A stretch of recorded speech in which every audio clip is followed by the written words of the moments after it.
Hey basketball guys, we have news. Let's go to more Los Angeles Lakers news, but first don't forget to subscribe to the channel and leave your like. Stars don't always fit perfectly into teams, as was the case with the Lakers' disappointment with Russell Westbrook.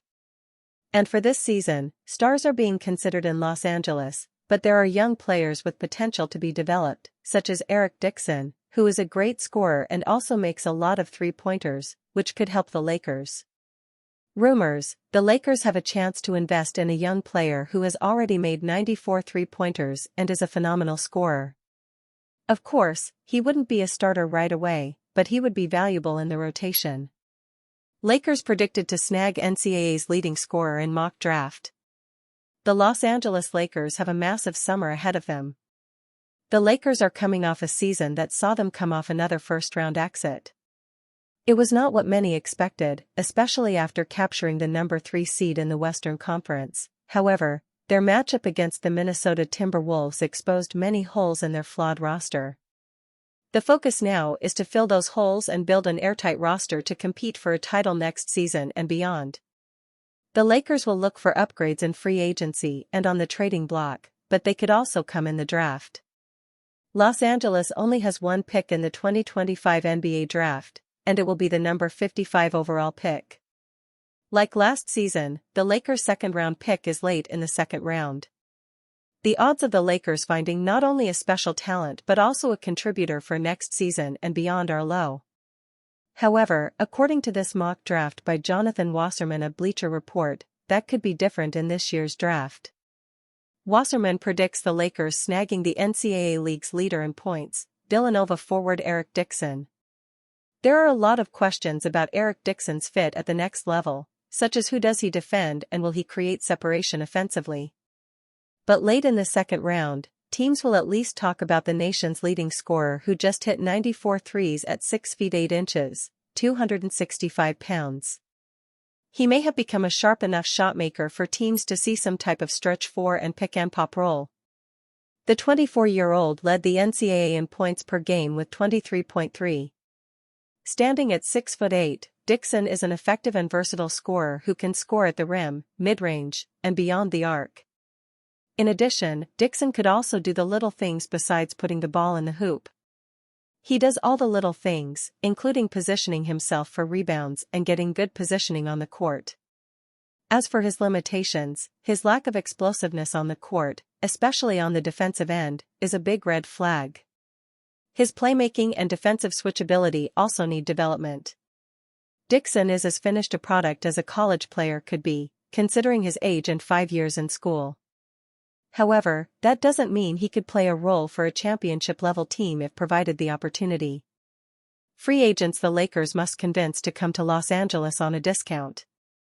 The Los Angeles Lakers will need to maximize free agency. The 2025 free agency period will offer a crucial opportunity for a team with limited trade assets like the Los Angeles Lakers to make the most of their resurgent destination status.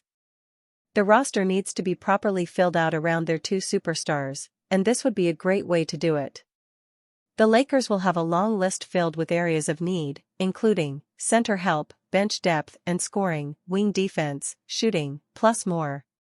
Some of those are must-haves, whereas others fall closer to nice-to-have. Despite the Lakers' 50-win record this season, a true contending team will be hard to field without hitting some of those key targets. With Los Angeles set to face challenges from navigating the cap as well, securing a handful of key free agents on budget-friendly deals would go a long way. Clint Capella.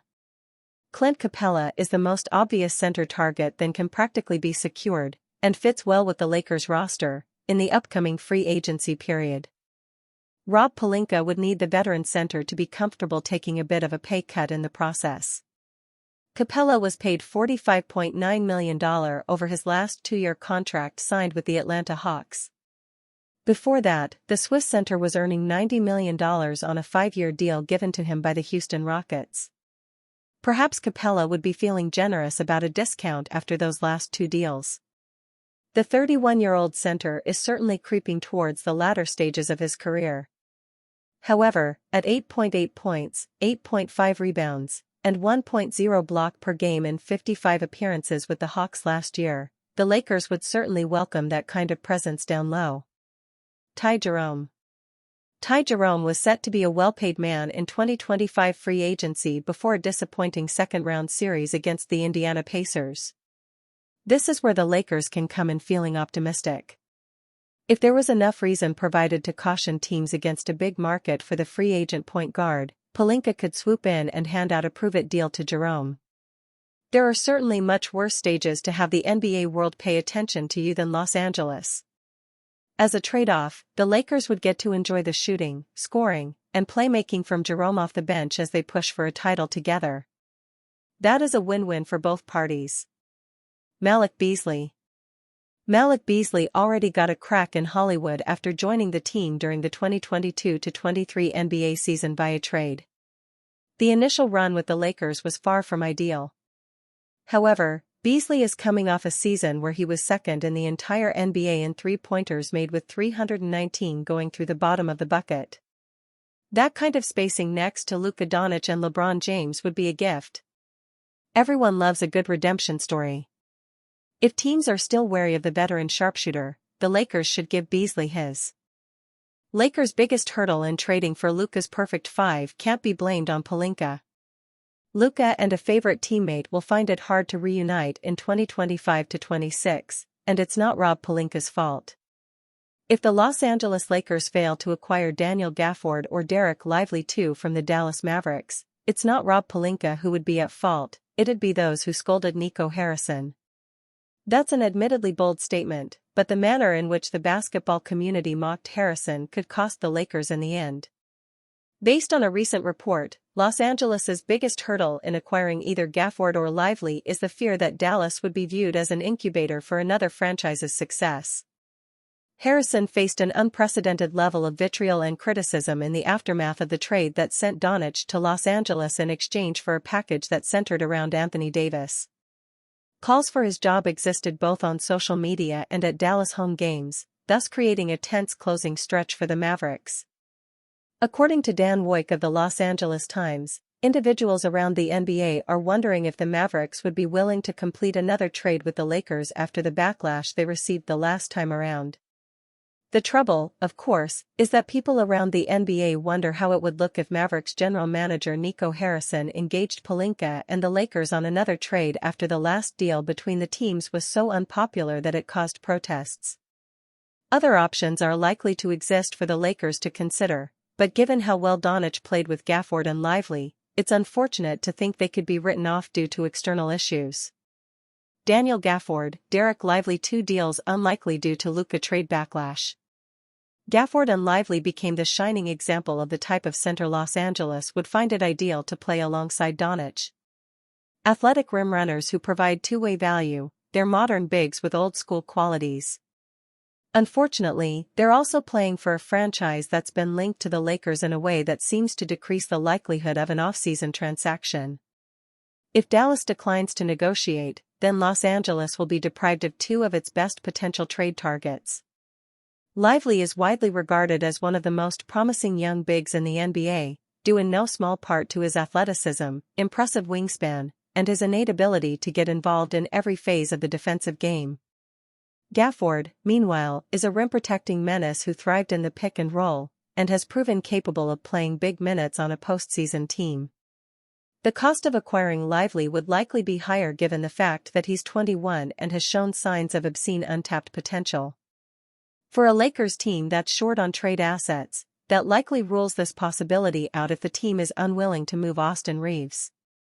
Considering Reaves has been effectively removed from the trade market, it's fair to assume Gafford is the more likely target. Gafford is worth a hefty return in his own right, but the Lakers should be able to get away with building a deal without Reaves. The 26-year-old will be playing on an expiring contract in 2026-27, thus providing Dallas with impetus to complete a trade. Unfortunately, the hurdle standing between Los Angeles and reuniting Doncic with Gafford is the response of the NBA community to a mutually agreed-upon trade. Giannis Antetokounmpo puts LeBron James in GOAT conversation and all-time starting 5. The debate over who the greatest basketball player of all time is has become among the most pervasive and frequent discussions across the NBA landscape. Most people fall into two camps, either Michael Jordan or Los Angeles Lakers superstar LeBron James.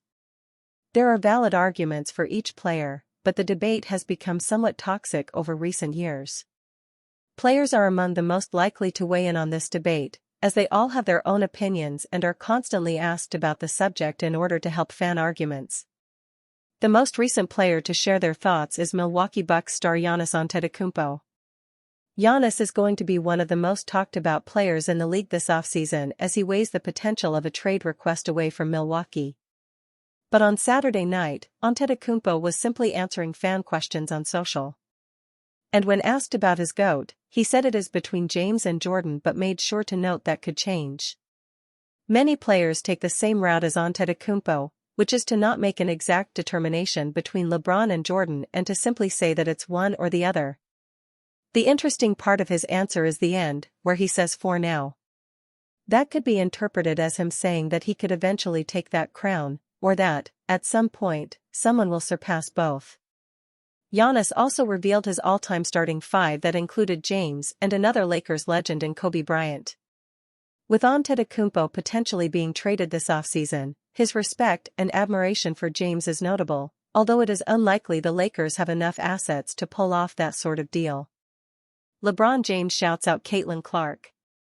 The 2024-25 NBA season is nearing its end, with LeBron James and the Lakers getting sent home in the first round of the playoffs and only 5 teams remaining as of Sunday morning. But the WNBA season is just getting underway, with second-year Indiana Fever superstar Caitlin Clark playing her first game on Saturday. The Fever moved to 1-0 on the season with a dominating win over the Chicago Sky, and Clark led the way. She finished with 20 points, 10 rebounds, and 10 assists, starting the 2025 season with a triple-double. This caught the attention of the entire basketball world, as they were anxiously waiting to see how Clark would tip off her second season. LeBron was one of the players who had some instant reactions to Clark's immediate success. He gave her a good luck message for the season just before her first game began, then congratulated her on the triple-double immediately after. Former Laker highlighting Big Rob Pelinka mistake with playoff performance. When the Los Angeles Lakers landed Luka Doncic, fans were suddenly far more forgiving towards a frustrating front office. Having a generational player fall into the laps of a GM who often cannot get out of his own way was hilariously fitting. A move that Lakers fans welcomed and gives them hope that even after LeBron James finally walks away that this team is going to remain among the league's contenders.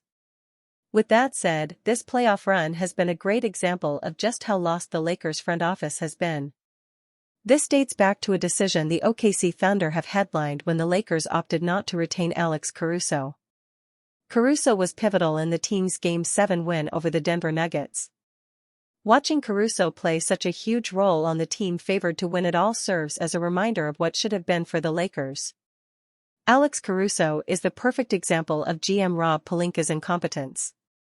The Lakers actively chose to retain Talen Horton-Tucker over a player who has been an invaluable bench piece at every stop of his career.